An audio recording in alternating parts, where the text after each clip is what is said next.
start off with the NXT Takeover Houston, and I'll be quite honest with you, it was a little disappointing at first. Well, the match itself. I don't. I understand the modifications to things, but I'll get to that later. So we started off with Ruby Riott versus Sonya Deville. I didn't see the pre-show as of yet. I'm about to watch it. But this definitely seems like it would have been a good match. It says Ruby Riott won, so I can't wait to see how it pans out. Then we go on to another one. Pete Dunne defeating Johnny Gargano.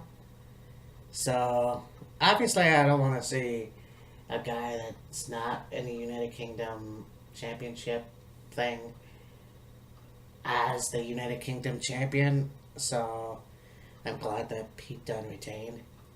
So then we get to the NXT TakeOver Houston War Games. And we have Lars Sullivan versus Cassius Ohno. This was pretty cool. A pretty quick match, I gotta say, because I honestly had to watch it again. Like, rewind it. And, it was kind of interesting because seeing Cassius Ohno, and I said that he'd probably get one up on Lars, because Lars being the guy that takes everybody out. And it almost seemed like that, but obviously Lars Sullivan got the upper hand and defeated Cassius Ohno. So he's still a fucking badass, and I'm not quite sure who can stop him. Then we have the match that I look forward to, and holy shit, did it deliver. Aleister Black versus the Velveteen Dream, and holy shit, back and forth. This is what wrestling is all about. And the Velveteen Dream coming out kind of reminiscent of Ravishing Rick Rude in the way he had the spray painted pants. He got the Velveteen Dream face on one hand, and then on the other leg it was.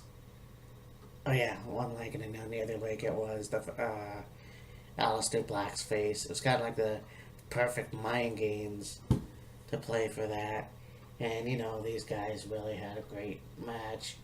It had the Velveteen Dream, who hit every block there was.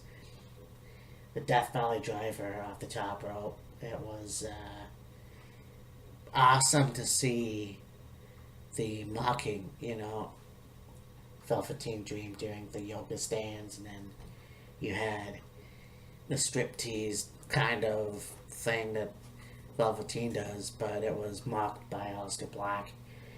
You had the Boombayé by Aleister Black, although they called it something else. The Kinshasa, whatever. But this obviously went to Aleister Black, and then, of course, the end where he picks up the microphone and he just says Velveteen Dream. Can't remember what else it was. And then that was it. So this was obviously really cool. I really enjoyed this match. I would say this is one of the matches of the night. And so we got the women's match, a fatal four-way for the vacated women's NXT title. We had Ember Moon, who finally won the NXT title. And for me, the pick was Ember Moon or Nikki Cross. Kairi Sane's new, so I can't see that.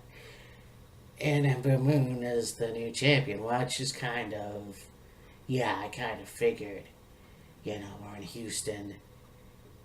Obviously, Ember Moon is from Houston, so let's have her win the title. You have William Regal come out with the belt. You have Asuka coming in, who looks stunning on this night. And she takes the belt, and then she hands it to Ember Moon. They embrace. It was a pretty cool match, Once again, these women knock it out of the park. Very cool. And the fact is, you saw suplex. I can't remember who delivered it. It was like it was Ember Moon suplexing Nikki Cross and maybe Peyton Royce up the top rope. I can't remember, which is sad, but it was a really good match, despite me having to think about it because I watched it twice. So then we have the NXT title. It's Drew McIntyre and Andrea Cien Almas with Zelina Vega. And like I said before on Friday, I thought this was pretty fucking cool because you have a female manager who is, well, she's Latina, so it's kind of like the Spitfire, you know, she will kick your ass without the referee knowing. And it's like, yeah, this is pretty fucking awesome. It was cool to see, them have really good blows. You saw Drew McIntyre try his hardest. You saw, it's the Hurricane Rana. They had a different name for it. It was like a Hurricane Rana that Selena delivered while the referee's back was turned to Drew McIntyre. This was pretty fucking cool, man. I mean, there's a lot that I could say about it, but you have a new NXT champion in Zien, and just kind of like, wow. Like, I think I didn't really expect that. Honestly, I never really expected that.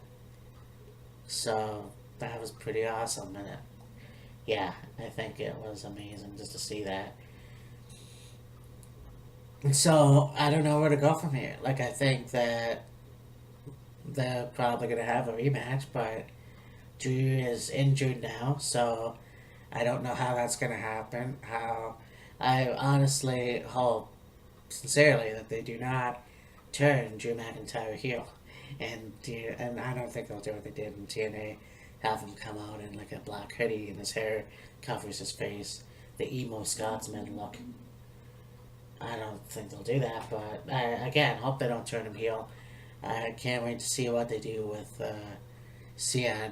Um, it's the possibilities are endless there. And then we go to War Games, the first ever War Games. Uh, well, a return of the War Games, the match that nobody ever thought they would see again, the match that I wish I could have paid more attention to when I was younger. Again, not being a fan of WCW at that time, you had the Undisputed Era, Adam Cole, Ryan Dragon, Bobby Fish, and Kyle O'Reilly. And what was very fucking cool, and I mark out for the stupidest shit ever, but whatever. You had Kevin Owens in the audience, and of course, because yeah, it was Kevin Steen back in Ring of Honor. He had the Undisputed Era T-shirt, and I was like, that just really is awesome, And I know that he's on SmackDown, but yeah, it was pretty cool to see that. And they had taken on Authors of Pain, Roderick Strong, and Sanity, which was Sanity. Now, this match, like I said, was modernized, which I was a little disappointed because obviously they have to do that. But they had no roof. Now, watching War Games on my DVD that I have, I understand that there was no room, basically. You're cramped. You can't go on the top rope because of the roof. So that's probably one reason why they eliminated the roof. But the fact is, if you escape through the cage or whatever, you get disqualified. Okay, so whatever. Then you have the three teams and three separate shark cages.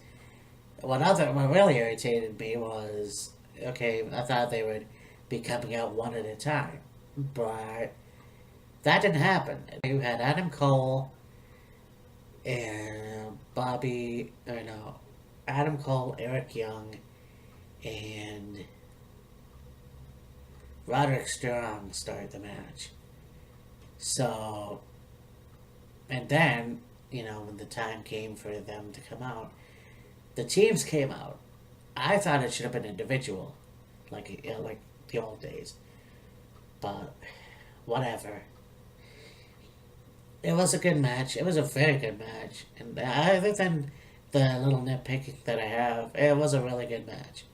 I really enjoyed it. I think the referee used too much Tanner, but I really enjoyed the match. Yeah, Undisputed Era won. Adam Cole got the victory. And, there wasn't too much blood. I mean, and as long as it's a very good story, you don't need too much blood. But it was awesome. It was a good match. And it was a good show. I mean, NXT always delivers. So, I think that the show in Philadelphia is going to be interesting. Anyways, talk to you later. Bye.